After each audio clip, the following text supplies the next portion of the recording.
여러분 안녕하십니까. 광주 MBC 뉴스투데이입니다. 먼저 오늘의 주요 뉴스입니다. 추석이 열흘 앞으로 다가오면서 유통업계가 바빠졌습니다. 김영란법 시행을 앞둔 분위기 속에 소형 포장과 중저가 실속형 상품이 늘었습니다. 2016 광주 비엔날레가 개막 사흘 만에 관람객 10,000명을 돌파하며 순조로운 출발을 보이고 있습니다. 광주와 순천이 경쟁하고 있는 호남권 좌볼드 입지가 이번 주 현장 실사를 거쳐 오는 9일 결정됩니다. 시골 마을의 어귀를 지켜온 오래된 나무들이 관리의 사각지대에 놓인 채 하나둘 죽어가고 있습니다. 추석 명절이 열흘 앞으로 다가오면서 유통업계가 대목 준비에 들어갔습니다. 올해는 특히 소형 포장의 중저가 실속형 상품들이 눈에 띄게 늘었습니다. 이계상 기자입니다. 농산물 도매시장 청과 코너에 햇 과일 상자들이 차곡차곡 쌓여 있습니다. 추석 선물용으로 인기가 높은 배와 사과, 포도 상자가 판매장 진열대를 가득 채웠습니다. 상자 크기는 절반으로 줄이는 게 대세입니다. 1, 2인 가구가 늘어나는 추세에다 명절 선물 구매 부담을 줄이려는 소비자가 많아지면서 선물 포장이 소형화되고 있습니다. 요즘은 소가족 단위이기 때문에요. 큰 박스 이용하시는 것보다 배도 한 7.5kg 정도, 사과도 5kg로 많이 소비가 되고 있습니다. 소비자들의 욕구에 민감한 백화점 업계는 일찌감치 소포장 상품 비중을 늘렸습니다. 추석 명절을 앞두고 마련된 선물 코너에는 용량을 마음대로 선택할 수 있는 미니 포장 상품이 진열되고 있습니다. 한우의 경우는 원하는 부위와 중량을 선택할 수 있는 맞춤형 세트를 선보이고 고객이 종류와 수량을 골라 담을 수 있는 청과 바구니 세트도 인기를 끌고 있습니다. 올해 추석은 김영란법이 적용되지 않는 명절이지만 사회 전반적으로 몸을 사리는 분위기가 영향을 미치고 있는 것으로 보입니다. 5만 원대 이하 상품들을 준비한 이유가 고객들 어떤 받는 분들의 부담도 많이 덜어주는 분도 있고 또 주는 분도 마찬가지 부담을 덜어주기 차원에서 새롭게 준비를 했습니다. 민족 최대 명절인 한가위가 열흘 앞으로 다가온 가운데 추석 선물은 소포장 실속 상품이 갈수록 인기를 끌 것으로 전망됩니다. MBC 뉴스 이계상입니다. 추석을 앞두고 성수품 가격이 상승세인 것으로 나타났습니다. 한국농촌경제연구원이 추석 성수기를 맞아 발표한 주요 농축산물 가격 전망에 따르면 올해 추석 상차림 비용은 지난해보다 높아질 것으로 예상됐습니다. 사과는 출하량 감소로 작년보다 15% 비싸지고 배도 큰 과일 물량이 감소해 가격이 오를 것으로 전망됐습니다. 추석 성수기 한우 도매 가격은 작년보다 올라 19,000원에서 2만 원 선, 돼지고기는 도축 마리수 증가로 소폭 하락할 것으로 관측됐습니다. 추석의 가장 큰 명절 스트레스는 잔소리인 것으로 나타났습니다. 생활정보미디어 사랑방이 지난 2주 동안 홈페이지를 방문한 837명을 대상으로 명절 스트레스를 설문조사한 결과 응답자의 32%가 잔소리 또는 친척들과의 비교라고 답했습니다. 이어서 추석 선물이나 용돈 부담이 23%, 차례상 등 살림 부담이 19% 등으로 나타났습니다. 명절 때마다 아쉬운 점으로는 가장 많은 응답자가 남녀 가사노동의 불균형을 꼽았고 과도한 차례상 비용과 불필요한 선물이 그 뒤를 이었습니다. 아침, 저녁으로는 초가을 날씨지만 한낮에는 반소매 차림이 더 어울리겠습니다. 오늘도 늦더위가 찾아와 주말만큼이나 덥겠는데요. 오늘 광주의 낮 최고 기온은 32도로 평년 기온을 4도 정도 웃돌겠습니다. 나주 32도, 광양 30도 등 전남 대부분 지역에서도 30도 안팎의 낮 기온이 예상됩니다. 오늘 오후에 동부 내륙을 중심으로는 소나기 소식이 있습니다. 5에서 40mm의 강한 비가 예상되는데요. 우산 챙기셔야겠습니다. 구름 양상 보시면 우리 지역 오늘 구름이 많이 끼겠습니다. 밤부터는 안개가 짙게 끼기 시작해 내일 아침까지 이어지니까요. 교통안전에 신경 쓰셔야겠습니다. 현재 기온입니다. 광주 23.4도로 출발하고 있고요. 장성이 30도, 담양이 31도의 낮 기온 보이겠습니다. 무안이 29도, 영암이 30도, 장흥이 31도로 어제와 비슷한 기온이 예상됩니다. 곡성과 구례가 31도, 보성이 29도, 고흥 30도로 예상됩니다. 날씨였습니다. 국내 정상급 대중음악인들이 모인 음악 페스티벌이 광주 사직공원에서 지난 이틀 동안 펼쳐졌습니다. 추억의 LP 음반들을 만나볼 수 있는 레코드 페어도 함께 열려 음악 팬들을 사로잡았습니다. 박수인 기자입니다. 라이브의 황제, 영원한 어린 왕자가 광주의 가을밤을 화려하게 열었습니다. 감성과 열정이 넘치는 무대에 청중들은 환호로 답했습니다. 지난해까지 열렸던 서식 포크 음악제가 장르의 한계를 깨고 진화한 사운드파크 페스티벌, 재즈와 팝, 모던락 등 다양한 분야의 정상급 뮤지션들로 채워졌습니다. 또 광주음악산업진흥센터를 거쳐간 신예들도 수준 높은 기량을 선보였습니다. 굉장히 색다르고요. 이런 공연은 제가 처음인데 되게 흥겹고 아이들도 되게 좋아해서 되게 뜻깊은 공연인 것 같아요.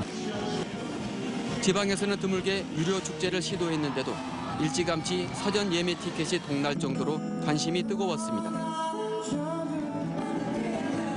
사직공원에서 이렇게 공연이 열리는지 처음 알았고요. 앞으로도 이런 장소에서 좀 재밌는 공연이 많이 일어났으면 좋겠습니다. 이제는 보기 힘들어진 추억의 LP 음반들과 음향 장비들이 한자리에 모였습니다. 페스티벌과 함께 열린 레코드 페어도 음악 팬들의 마음을 사로잡았습니다.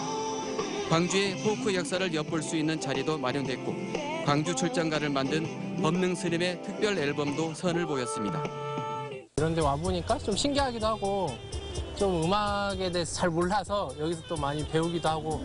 가을의 초입을 멋지게 장식한 사운드파크 페스티벌이 문화도시 광주의 명품 브랜드로 자리 잡을지 음악 팬들의 기대를 모으고 있습니다. MBC 뉴스 박수인입니다.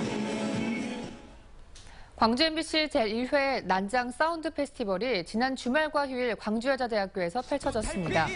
광주 MBC 문화 콘서트 난장 10주년을 맞아 특별 기획된 이번 페스티벌에서는 북명광에서 이름을 알린 하현우가 이끄는 국카스텐을 비롯해 20개 밴드가 참여해 흥과 열정이 넘치는 공연을 선보이며 관객과 함께했습니다. 난장은 지역민을 위한 공연 문화 창출을 위해 지난 2007년부터 록과 인디뮤직 등 다양한 장르의 공연을 선보여오고 있으며 라이브 음악 프로그램입니다.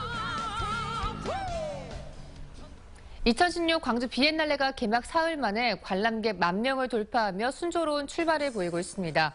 광주 비엔날레 재단에 따르면 지난 2일 개막 이후 어제까지 12,000여 명이 전시장을 찾았고 특히 주말과 휴일 동안 가족 단위 관람객과 학생들의 방문이 줄을 이었습니다. 비엔날레 재단은 전시 공간을 관람객에게 친화적으로 구성해 산책하듯 편하게 작품을 감상할 수 있게 했다고 말했습니다. 광주와 인접한 시군의 전원주택 단지가 새로운 주거지로 주목받고 있습니다. 화순군에 따르면 도곡면 일원에 주택단지 2곳이 분양 중이고 나주 혁신도시와 인접한 금천과 삼포면에도 4개의 전원택지가 분양 중입니다. 담양에서도 중록원 인근의 택지를 분양하고 있습니다. 부동산 업계는 광주의 아파트 매매가와 전세가 인상 등의 여파로 출퇴근 가능한 거리에 있는 실독형 전원주택 수요가 늘고 있다고 말했습니다.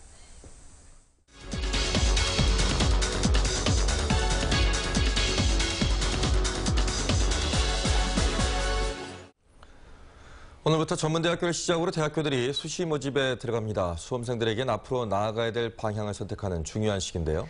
네, 그래서 송영래 국제고 고3 진학지도 협의회장과 수시를 준비한 학생들에게 도움이 될 만한 정보 알려드리는 시간 마련했습니다. 안녕하십니까?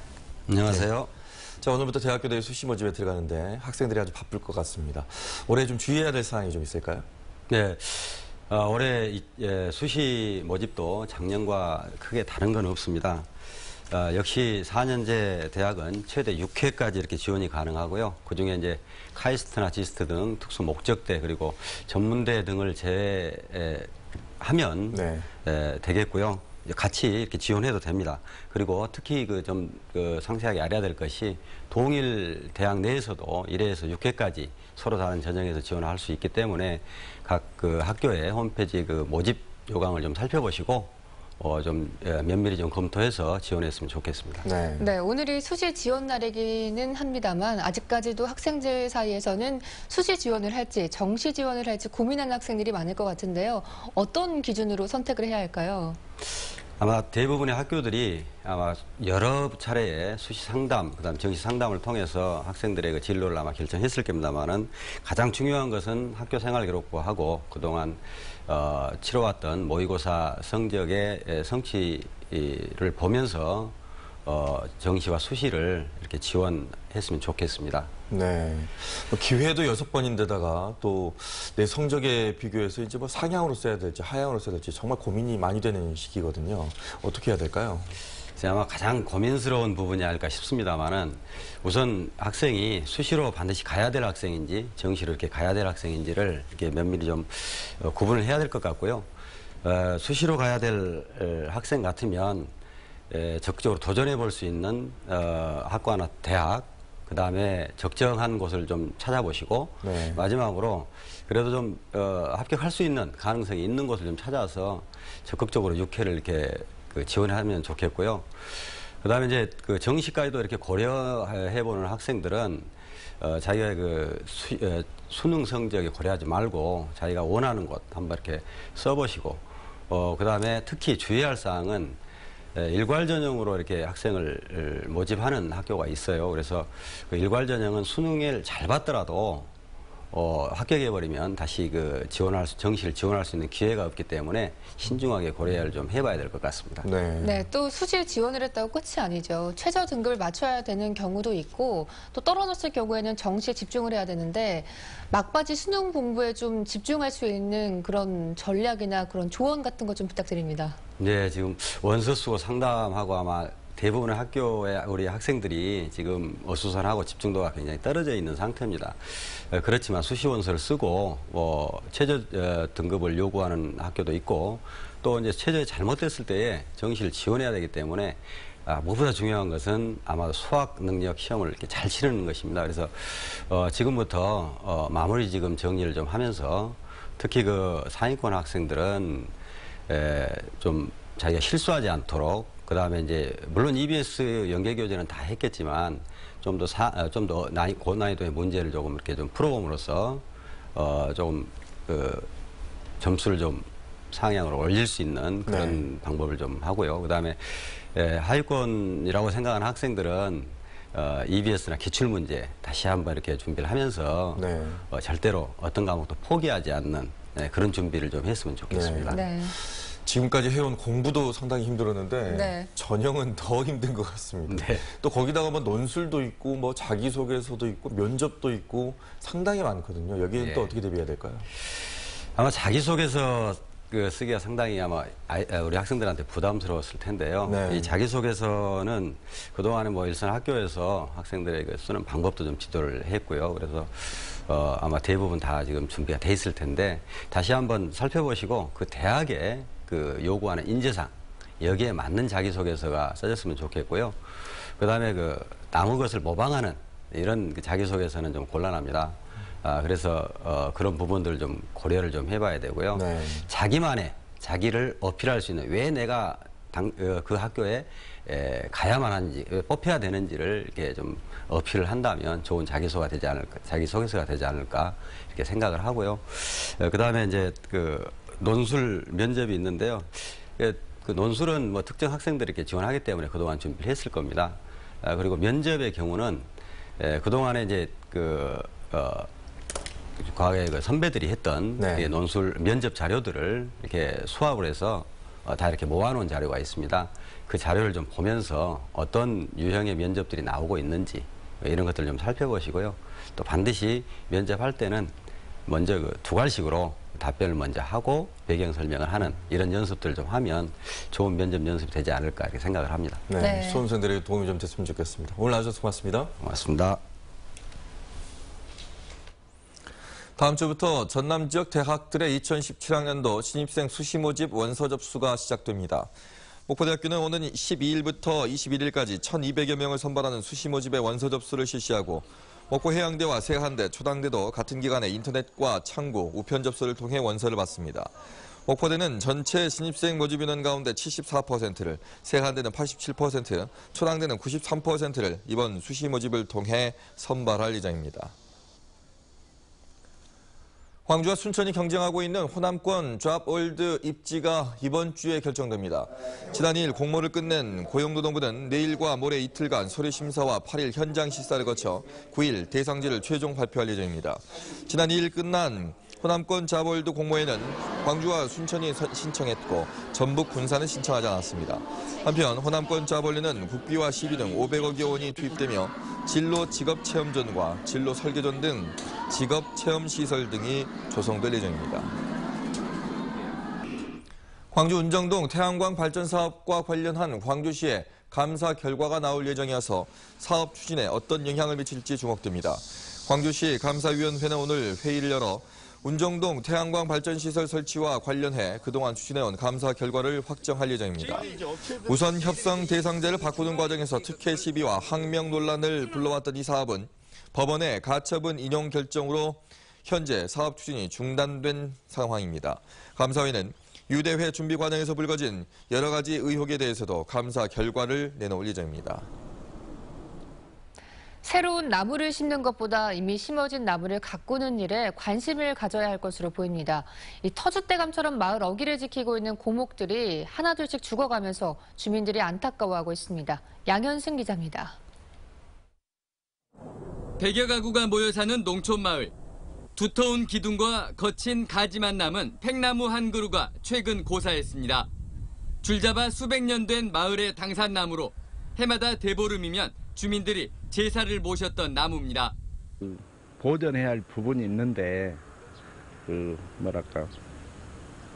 죽어가는데 아무런 대책이 없습니다. 전남 22개 시군이 수령과 높이, 너비 등을 따져 보호수로 지정한 나무는 4천여 그루. 긴 세월 마을 어귀를 지키고 있었던 늙고 큰 나무, 이른바 노거수들은 그러나 보호수로 지정받지 못한 게 태반입니다. 저마다 마을을 지켜주고 풍년을 가져오고 태풍을 막아준다는 등의 설화와 전통 신앙, 문화를 품고 있지만 그뿐입니다. 전라남도와 시군에서 쓰는 20억 예산은 이미 보호수로 지정된 나무를 치료하고 관리하기에도 버겁습니다. 나무를 심는 것보다 관리하는 데 더 중점을 둬야 하는데 예산 확보나 그리고 인력 확보에 좀 어려움이 있는 것 같습니다. 인근 광주시를 비롯해 전국 각지에서 보호수뿐만 아니라 노거수까지 지자체에 관리 책임을 부여하고 있는 추세. 전국에서 가장 역점적인 숲 가꾸기 사업을 추진 중인 전라남도는 그러나 아직 보호수와 노거수 관리 조례를 만들려는 움직임조차 없는 실정입니다. MBC 뉴스 양혜승입니다. 광주 동부경찰서 이전이 정부 사업으로 결정됐지만 부지 문제를 해결하지 못해 사업 추진에 어려움이 예상됩니다. 광주지방경찰청에 따르면 동부경찰서를 이전하거나 재건축하기 위한 사업비 63억 5천만 원이 지난주 기획재정부 예산심의를 통과했습니다. 하지만 마땅한 이전 부지를 찾지 못하고 있는 데다 현 부지에 재건축하는 것도 주차 공간을 확보하기가 쉽지 않아서 추진이 어려운 상태입니다. 전남경찰이 전국에서 가장 많은 교통과태료를 부과하고 있는 것으로 나타났습니다. 경찰청 국정감사 자료에 따르면 지난 2011년부터 올해 6월까지 전남경찰이 부과한 교통과태료는 전체 274만 건, 1,368억 원으로 시민 한 명마다 1.44건씩 단속돼 평균 7만 1,860원을 낸 것으로 집계됐습니다. 이는 전국에서 가장 많은 것으로 광주의 경우 지난 5년 동안 시민 한 명마다 평균 1.32건씩 6만 5,894원이 부과돼 전국에서 세 번째로 많았습니다. 추석을 앞두고 벌초 작업에 나선 시민들이 잇따라 안전사고를 당했습니다. 어제 오후 2시쯤 화순군 동곡면 옹성산 정상에서 벌초 작업을 벌이던 38살 김모 씨가 말벌에 쏘여 의식을 잃었습니다. 신고를 받고 출동한 119 구조대에 의해 응급처치를 받은 김 씨는 현재 생명에 지장이 없는 것으로 알려졌습니다. 이에 앞서 오전 9시 20분쯤에는 나주에서 56살 이모 씨 등 2명이 벌초 작업을 벌이다 예측이 날이 부러지면서 다리 등을 다쳤습니다. 어제 오후 6시 50분쯤 광주시 광산구 산정동의 한 주택에서 불이 났습니다. 불은 20분 만에 꺼졌지만 주택 안에 있던 베트남 국적 32살 A씨가 숨졌습니다. 경찰과 소방당국은 동거녀가 일을 나간 사이 잠을 자던 A씨가 미처 집 밖으로 나오지 못해 숨진 것으로 보고 거실에서 불이 시작된 점을 토대로 정확한 경위를 조사 중입니다. 동거하는 동료를 흉기로 찔러 살해하려고 한 고려인 동포가 경찰에 붙잡혔습니다. 광주 광산경찰서는 지난 3일 오후 6시 30분쯤 광주시 광산구 월곡동의 한 원룸 앞에서 고려인 36살 김모 씨를 흉기로 찔러 부상을 입힌 혐의로 또 다른 고려인 39살 김모 씨를 붙잡아 조사하고 있습니다. 경찰 조사 결과 피해자와 평소에도 자주 다퉜던 김 씨는 범행 당일에도 서로 몸싸움을 벌인 뒤 이 같은 일을 저지른 것으로 드러났습니다.